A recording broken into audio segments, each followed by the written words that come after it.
ലോക്സഭാ തെരഞ്ഞെടുപ്പുമായി ബന്ധപ്പെട്ട ജോലികളിൽ ഉദ്യോഗസ്ഥരുടെ ഇടപെടലുകൾ സുതാര്യമാകണമെന്ന് ഇലക്ഷൻ കമ്മീഷൻ നിയോഗിച്ച പൊതുനിരീക്ഷകർ നിർദ്ദേശിച്ചു. ലോക്സഭാ തെരഞ്ഞെടുപ്പുമായി ബന്ധപ്പെട്ട ജോലികൾക്കായി ഓരോ തലങ്ങളിലും നിയോഗിക്കപ്പെട്ട ഉദ്യോഗസ്ഥരുടെ ഇടപെടലുകൾ സുതാര്യമായിരിക്കണമെന്ന് ഇലക്ഷൻ കമ്മീഷൻ നിയോഗിച്ച പൊതുനിരീക്ഷകർ നിർദ്ദേശിച്ചു. തെരഞ്ഞെടുപ്പുമായി ബന്ധപ്പെട്ട് ജില്ലയിലെ ഇലക്ഷൻ നോഡൽ ഓഫീസർമാരുടെയും ഉപവരണാധികാരികളുടെയും സുരക്ഷാ ഉദ്യോഗസ്ഥരുടെയും യോഗത്തിലാണ് നിർദ്ദേശം. ജില്ലയിലെ തിരഞ്ഞെടുപ്പുമായി ബന്ധപ്പെട്ട പ്രവർത്തനങ്ങൾ അവലോകനം ചെയ്യുന്നതിനും നിർദ്ദേശങ്ങൾ നൽകുന്നതിനുമായാണ് പൊതുനിരീക്ഷകരായ അവധേഷ് കുമാർ തിവാരി, പുൽകിത് ആർ ഖരെ, ജില്ലാ കളക്ടർ VR വിനോദ് എന്നിവരുടെ നേതൃത്വത്തിൽ ജില്ലാ ആസൂത്രണ സമിതി ഹാളിൽ യോഗം ചേർന്നത്.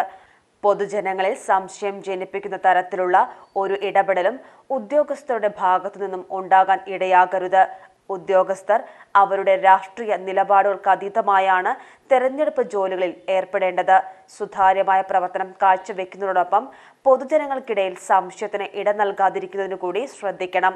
സബ് കളക്ടർമാരായ സച്ചിൻ കുമാർ യാദവ്, അപൂർവ ത്രിപാഠി, അസിസ്റ്റന്റ് കളക്ടർ സുമിത് കുമാർ ഠാക്കൂർ, പൊന്നാനി വരണാധികാരിയും അഡീഷണൽ ജില്ലാ മജിസ്ട്രേറ്റുമായ K Manikandan, election deputy collector S Bindu, ഉപവരണാധികാരികൾ, നോഡൽ ഓഫീസർമാർ, DYSPമാർ എന്നിവർ യോഗത്തിൽ പങ്കെടുത്തു.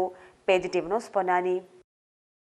എല്ലാ മൂസക്ക ഇതേടി ഞങ്ങള് പോയിട്ട് വരുന്നത്? ഞമ്മൾ ഈശ്വരമംഗലോ ന്യൂ UP സ്കൂളിൽ പോയതാ. എന്റെ ചെറുമോളാട് ചേർത്ത് ആടെ LKG UKG ഉൾപ്പെടെ 7ാം ക്ലാസ് വരെ അഡ്മിഷൻ സൗജന്യ.